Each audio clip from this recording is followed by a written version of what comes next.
maman Nicole Yefa Moïpe Sansa émission Maman Moïsanza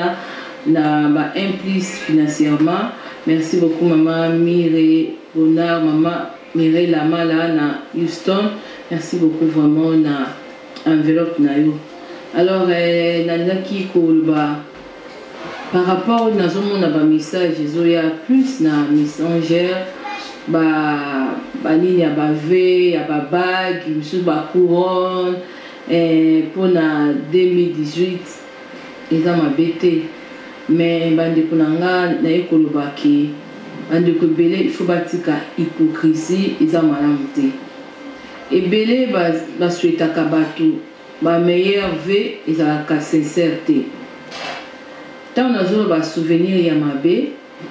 peut-être na 2017 oyo ozaki mosusu na souci moko na couple na yo na bacamarade kaka bato wana mosusu oyebaki te na début ya année bozalaki koswetane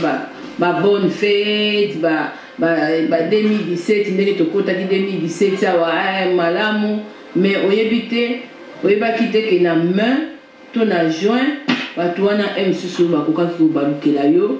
to kobebani to bokangami baminemi mpona kolobaki non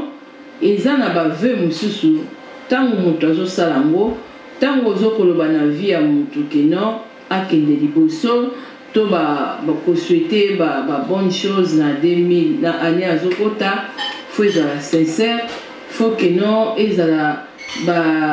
bave moko eza kaka mpona olingi osepelisa monoko na yo to olingi osepelisa moto eza malamu te yango nazomona yango na bato ebele même na réseaux sociaux eza bien bato mosusu ngai nalobaka toujours ke bato mosusu batikaka bato bacommentaire na photo na makambo moto azosala ya bato mosusu ezalaka nango sincère te mona azotia babiloko mpo asepelisa mais moto wana to atiola moto wana mais eza malamu te eza bien te parce que ntango nzambe azobatela biso eza te soki okoti année ya sika nde nzambe alingi yo non oza na kati ya grâce eza nango normal ba année nyonso ozokota peut-être mosusu ofandi lobi ngambu nazalanga motema mabebo ngambu nalingana nanga avancement vie ya bato te mais na koti quand même année yango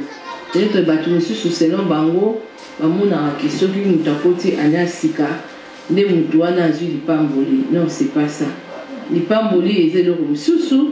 année ya sika mpe eza eloko mosusu année eza nango normal azomona soki ezalaki bato bakotaka année ya sika mpo bapambwama nde nano nzambe akokotisa bato baprésident africain ote bakomaka bato susu na mboka na biso bamisu bazokotaka ba chaque année na bamakila na maboko na koboma peuple na bango na nzala mpona kolobaki non baza kaka na kati ya grâce donc eza teke parce que année ya koti ya sika nde moto abongo nzambe apamboli atie loboko non alors nazoloba mpona bato bazotindela bato baveu na bamessengere to mso oyo osouete moto moni ninga na nzela osouete ye vraiment il faut ezalaka sincère ngai na année au 2017 ezalaki mpe na bato basouetaki nga même bato wana basouetaki nga mais bato wana balingaki mpe na nga te na 2017 balingaki nazala humilié na 2017 balingaki na avancé te peut-être na baémission mpona koloba baveu ntango ozosouete motu meilleur veu na année ya sika fo ozala sincère bonsoir mama Betty Kwemba fo ozala sincère parce que kosouete motu kaka te mpo osepelisa motu mais il faut euta na kati ya motema na yo kopartage message ya veu kaka nde nazomona wana bamessengere couronne boye eza kaka te mpona parce que ozopartage non faut ezala sincère il faut vraiment ezala sincère koloba te ke non parce que nazokota 2018 eza année na ngai ya réussite année na ngai ya bien parce que nzambe azopambolanga non ndeko yo moko oyebi conduite na yo soki okoti année 2018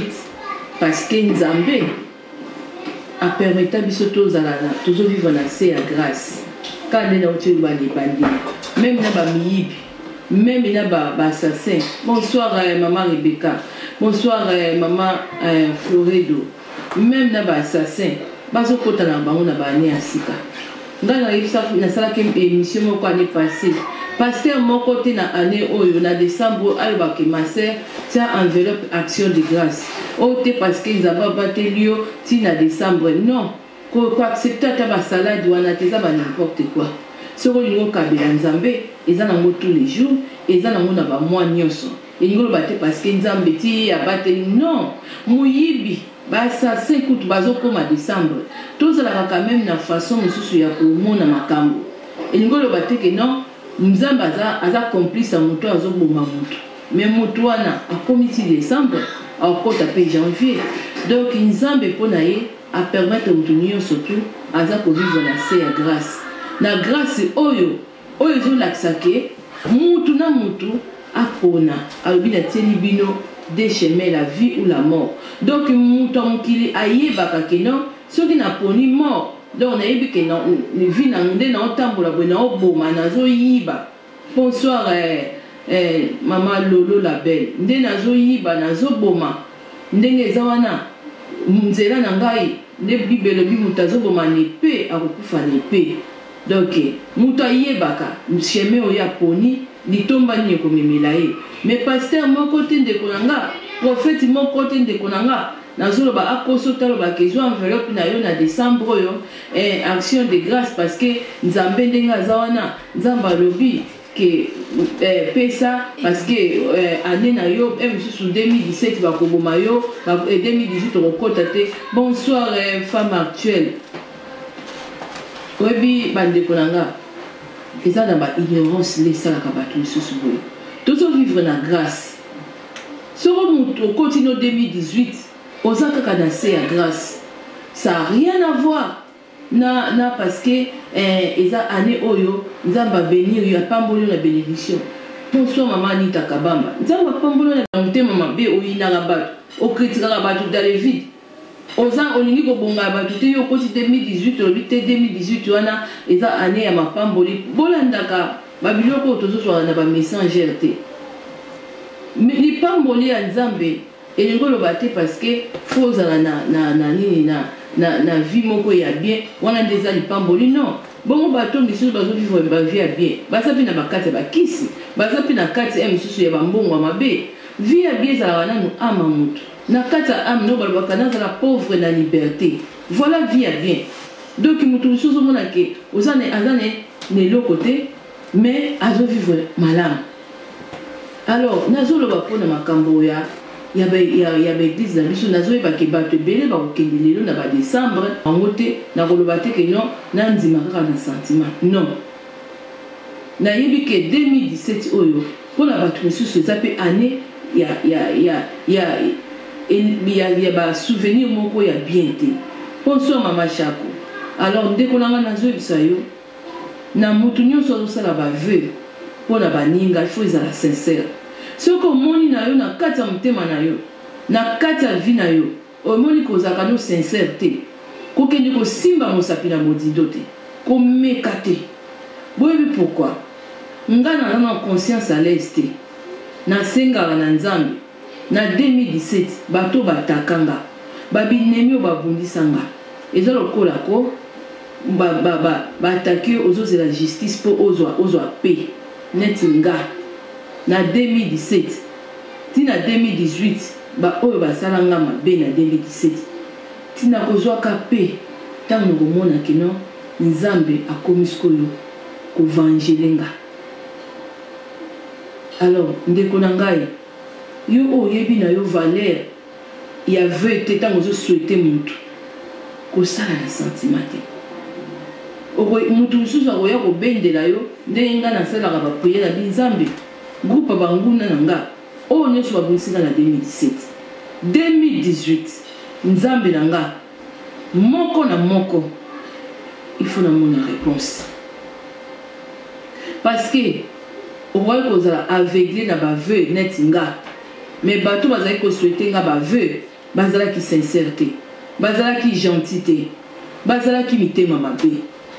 tant ozo souhaiter mutu ve tant ozo le bona mutu que non année yo kota vraiment ba bonne chose OK de ka liboso o avancer kaka na année wana okoko luka passe mutu te okoko linga malheur a muninga te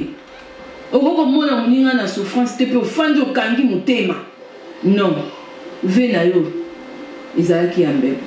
ezalaki ve moko malamu te yango nazoloba na Facebook oyo bato ebele batiaka kaka bakarte wana bonsoir mama Teresa batiaka kaka bakarte wana ozopartage. Est-ce que oyebi vraiment valeur ya ve oyebi yango vraiment ngai nazaka nayebi te na partage na 2 personnes nde bozomonanga bondeko na partage na 2 personnes mais nayebi ke motema na nga na kokozala na mutu te koyina mutu te kosepela te komona mutu wana azolela to aza na pasi non mais bato nyonso to oyo nazolobela bato bazalaka ya mitema mabe boza mieux placé ta kosouhaite bato ba meilleur ve na 2018 naza désolé botika hypocrisie botika misusu boloba tema Nicole mais quand même okoki kosouhaite mutu meilleur ve te 2018 oza motema mabe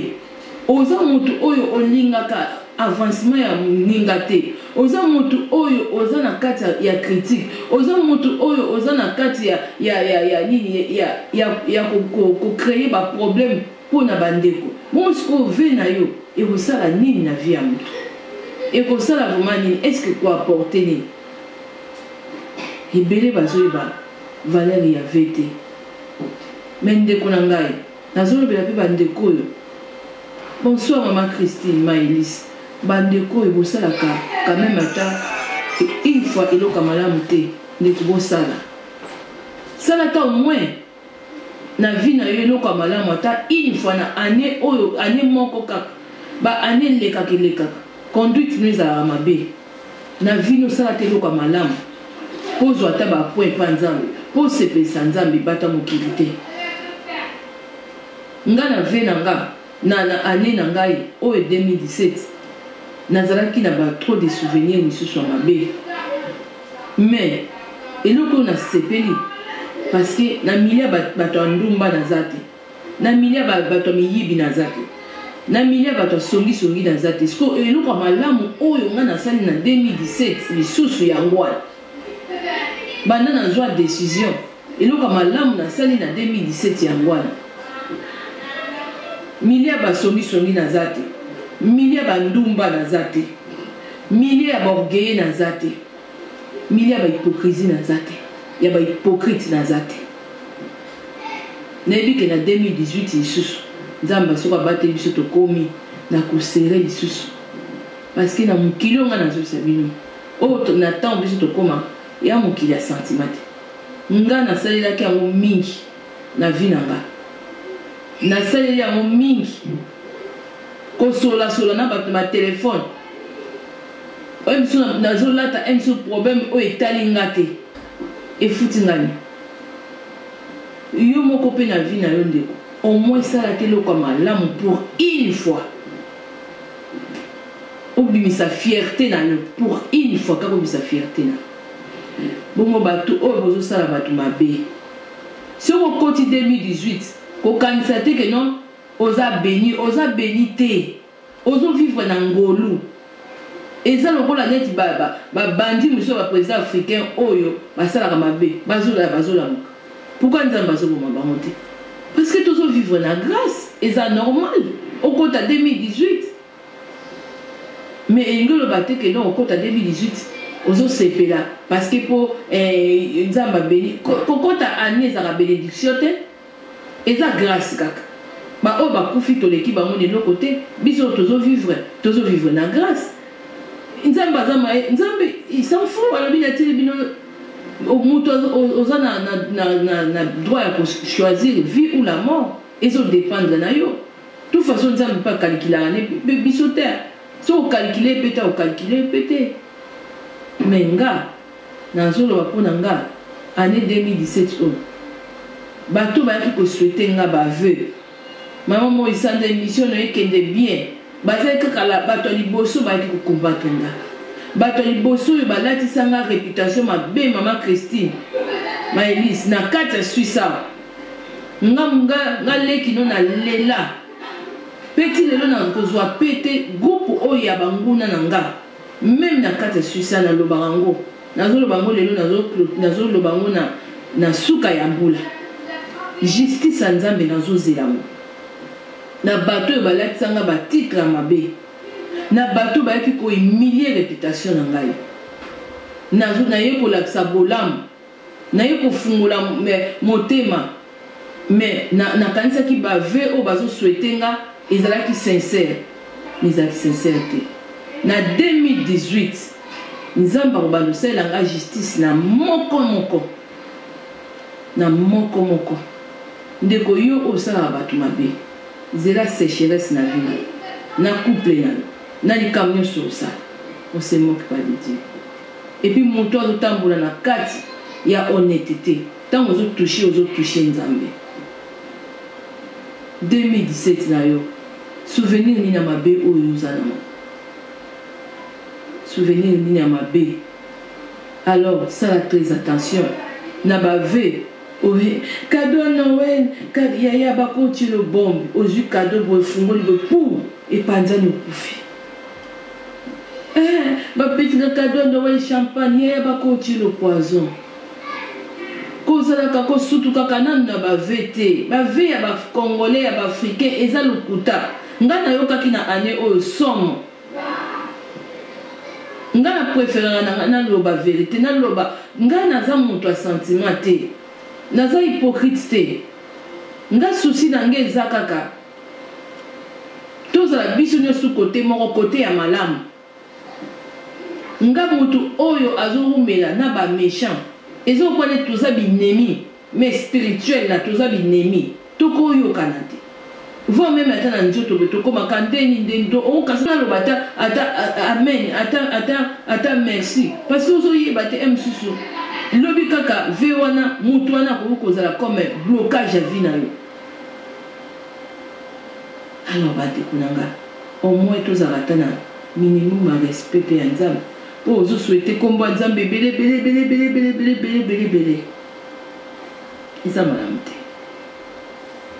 eza malamu te soki oyebi no oza na yo motema malamu te oza na yo na bonne foi te oza na yo mutu moko ya malamu te ya kosouhaite bato bave kosouhaitaka te tika na yo kosouhaitaka bave te parce que oza na yo mutu alukuta oza mutu alukuta eza lokwa neti pasteur alobi prophète alobi évangéliste alobi ma sœur tia na enveloppe tia boye décembre pesa action de grâce à quoi oh parce que Nzambe abateli yo de janvier tina décembre pourquoi kosemoke na Nzambe yo mpo kabela Nzambe ata na janvier to na février na avril to na mars to na juin to na août to na juillet ezodépendre na tina décembre Nzambe abateli est-ce que vraiment amour ya Nzambe ezobatelo avec condition non abateli na moyibi kutu na bacriminel ya RDC bazokoma na décembre bongo yo soko tuna bango so bapesaka ata action de grâce bango bapesaka action de grâce bo bakoma na décembre okoyoka 2018 toza mpe na bamisusu na bachinois ya Congo toza na bango bongo okozwa ozwi misusu eloko mo bakoti na motu yango moni bato misusu bakoma akangi motema na motu abebana na motu akangela motu kanda mais ayeti na décembre limbisanga omoni bato bosemoke na Nzambe c'est pas bien eza ki impolitesse spirituelle. Comment yo fani na janvier février mars obutaki ennemi na yaya na yo na cousine na yo na tante na yo na camarade na yo ofani na obena titi obi te mbula sika makamba sika mais ça va n'importe quoi boni nga na yebi bakotaka chaque année na ba caractère na bango kande baza obando yeba ye ça fait 7 ans aza muyibi 7 ans d'année wana azaka muyibi mbula sika makamba sika il faut tika muyibi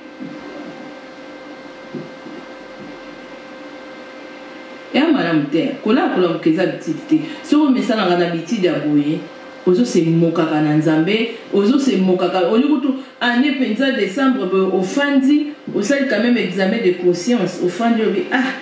jour ni na ko sa eloka malamu ata pona une fois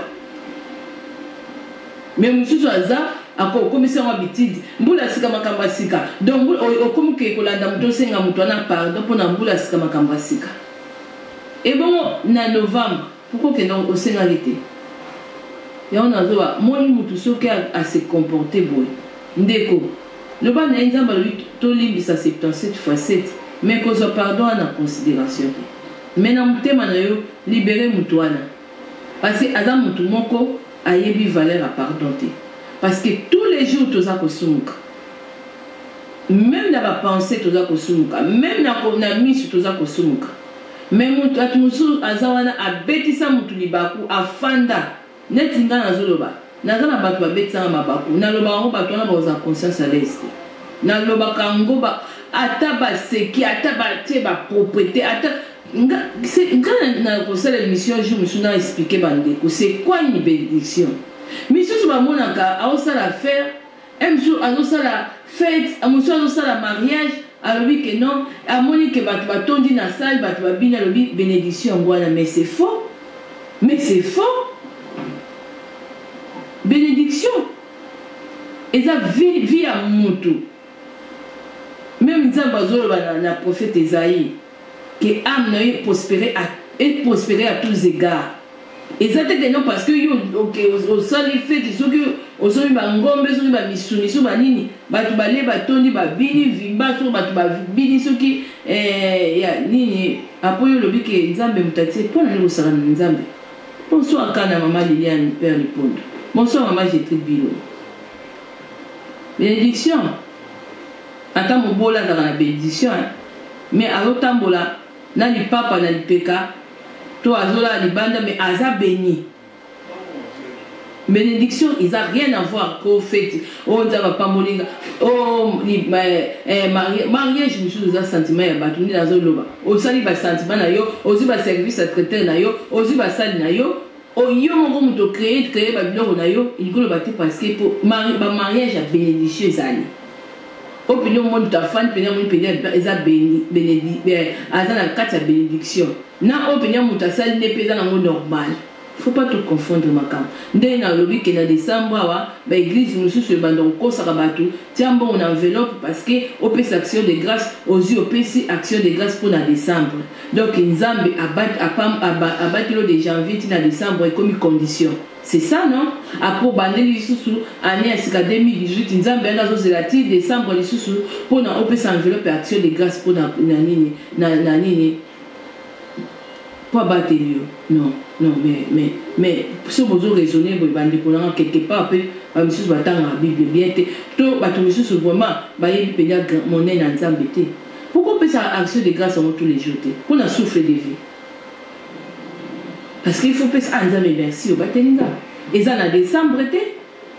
parce qu'ils allaient vivre pour na koyeba sur ya komi battre la komi protéger vis-à-vis na ba danger liboso nanga na ba binemi nangai mais nazana no mwa muke na 2017 oyo na ba mauvais souvenirs tant que batu oyo ba sala kinga mabe na ani oyo ba miyebi na lubaka ngo place baza akozwaka kinyate et puis nzambe na losenga na nzambe na 2018 ata tokokota ta 2019 justice nzambe kusala fo nzambe a justifié nga a suko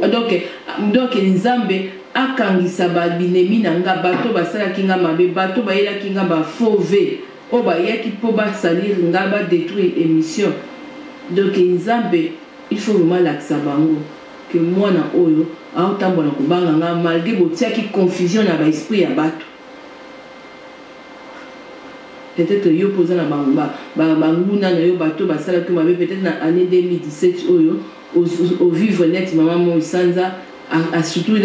a kama ki ba ve azo mona ba ve belé azo yamba zo sepela mais ba ve wana ibaluka ki na ba bombe ibaluka ki na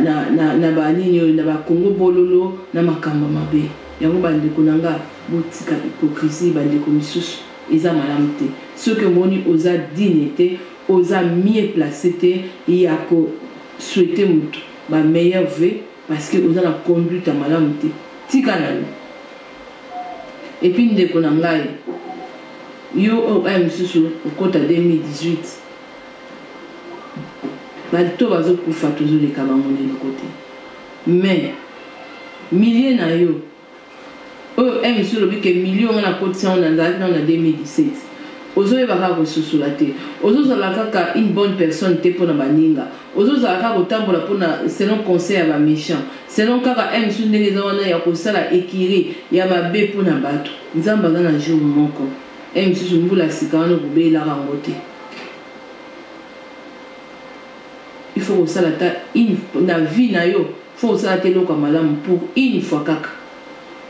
kosepelisa bato te kosepelisa misusu te ke non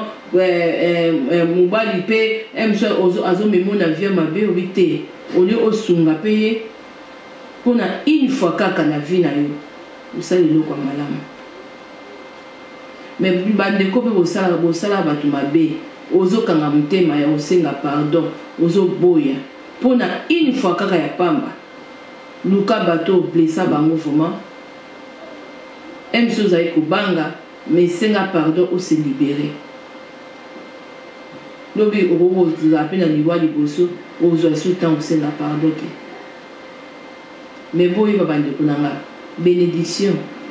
eza feti te bénédiction eza nango te mpo moto abali aza na mobali bénédiction soki obotama nango soki ozali na kote ya nzambe ozaka mwana oza beni ozaka moto oza beni tanki olingi nzambe tanki oye na chemin ya nzambe oza kaka moto oza beni tanki okepe na chemin mabe oza kaka moto oza maudit. Voilà la différence. Bénédiction ezalaka te parce que ndenge eza boye na memi mutuka ndenge eza boye na bali nasala eloko moko boye bato bamoni yango emonani na biso ya bato nzambe azofula nzambe azopambola moto akokanga aza te non. Est-ce que ozaka na voix ya nzambe? Est-ce que oza pena na nzela oyo nzambe azosenga na biso tozalela? Parce que nzela wana nde kopesa bénédiction, nzela wana nde moto kofungola ba porte belé pona o avancer. Alors bénédiction eza likambo te ke ya ba matériel te, eza ka place oyo poni nzela ya nzambe oyo poni vino mobimba. Maman Nicole Yefa, moi Pesanza, émission Kitoko. Sokende wapi? Charles Okoto, Dieudonné Imambe. Alino Bobo, Naila Fontier. Claudine Kino. Bobo Bobo, Naila. Maman Nicole Yefa, moi Pesanza, émission Kitoko. Sokende wapi? Charles Okoto.